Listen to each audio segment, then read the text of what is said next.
আমরা আজকে সকাল সকাল বেরিয়ে গেলাম। কোথায় বেরিয়ে গেলাম? হেঁটে হেঁটে বেরোলাম। আমার দুধওয়ালা গাড়িটা নিয়ে বেরিয়ে গেলাম। চলে এলাম আমার শোকবাজার হাট ইলাম বাজারে।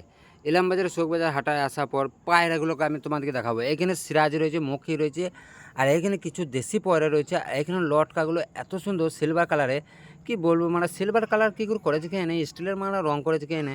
বিশেষ করে এই বন্ধুদের তারপর দেখা হলে বলে এদিকে তুমি স্টিল কালারটা দেখো, এত সুন্দর করেছে এই লটকার মালটা। কী প্রোডাকশন দিয়ে করেছে আমি জানি না। আর এগুলো হলো গোলা কালার, মানে মাঠ পয়ের মতন কালার। আর এগুলো কিছু স্টিল কালারগুলো দেখো, পরিষ্কার পরিচ্ছন্নতা কত সুন্দর দেখতে পাচ্ছ। বেশ, ঠিক আছে। এই গোলা কালারের যে মালগুলো রয়েছে, এগুলো কী করে হয়েছে? গোলা কালারের মালের কালারটা কী করে হয়েছে? লটকার মাল যদি গোলা কালার হয়, তাহলে নিশ্চয়ই মাঠ পয়েতে লাগানছে। লাগানছে বলছি, মানে তারপরে চলে এলাম আমি একবারে রজত, এটা কী রজতপুর না কি বেটা, যা জানে বোলপুরে এই সাইডে বেটায় নিয়ে। আর আম বাগানে ডায়লাম দিয়েছে, আমগুলো মানে মুখে ঢুকেছি, মানে আচ্ছা। আর আম মুখে ঢুকে যাওয়া মানে লাল পড়ে যাওয়া। তারপর দুটো পয়রা বাচ্চা নিয়ে আমি টুকটুক টুকটুক